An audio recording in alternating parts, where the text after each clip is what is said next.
السلام علیکم ورحمۃ اللہ وبرکاتہ۔ محترم سامعین اکرام، اللہ کے نبی صلی اللہ علیہ وسلم کی حدیث ہے الطہور شطر الایمان، جس کا ترجمہ یہ ہے کہ پاکیزگی، صفائی ستھرائی یہ ایمان کا حصہ ہے، اور پاکیزگی انسان کو اسی وقت حاصل ہو سکتی ہے جب انسان گندی چیزوں کو، گندگی کو دور کرتا ہے اور اس سے بچنے کی کوشش کرتا ہے۔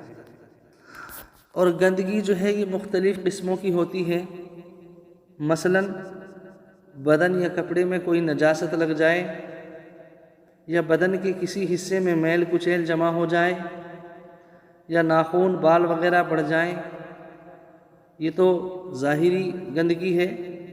اور بعض گندگی جو ناپاکی ہوتی ہے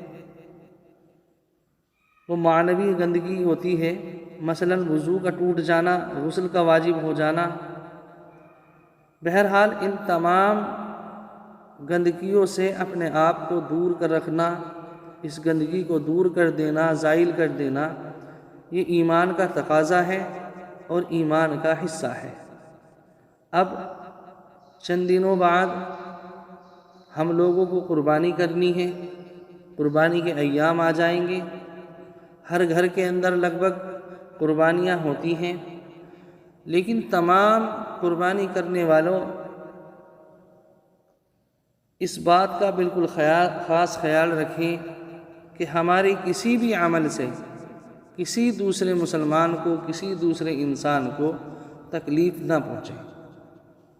عام طور سے دیکھا یہ جاتا ہے کہ جب ہم قربانی کرتے ہیں تو جانور کے اندر سے نکلی ہوئی گندگی کو ایسے ہی کہیں پر پھینک دیتے ہیں، جس کی وجہ سے بڑی تکلیف دوسرے آدمی کو ہوتی ہے۔ تو ایسی کسی بھی جگہ پر جو عام گزرگاہ ہو، عام راستہ ہو، جہاں سے لوگ گزرتے ہوں، ایسی کسی بھی جگہ پر اس گندگی کو نہیں پھینکنا ہے۔ اس کا ایک خاص مقام ہو، ایک جگہ ہو جہاں پر آپ حضرات اس کو ڈالیں۔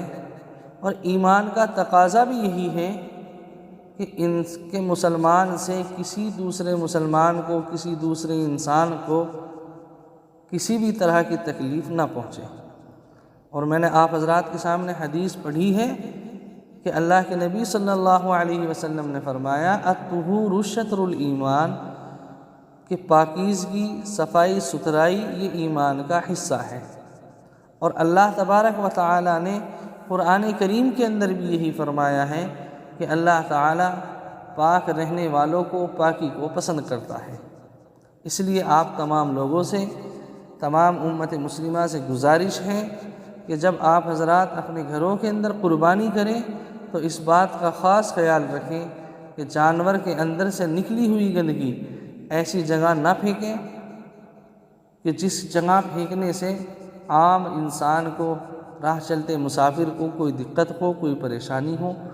اور ایمان کا تقاضا یہی ہے۔ اللہ کے نبی صلی اللہ علیہ وسلم کی دوسری حدیث بھی یہی ہے کہ مسلمان وہ ہے جس کے کسی عمل سے کسی دوسرے مسلمان کو، کسی انسان کو تکلیف نہ پہنچے۔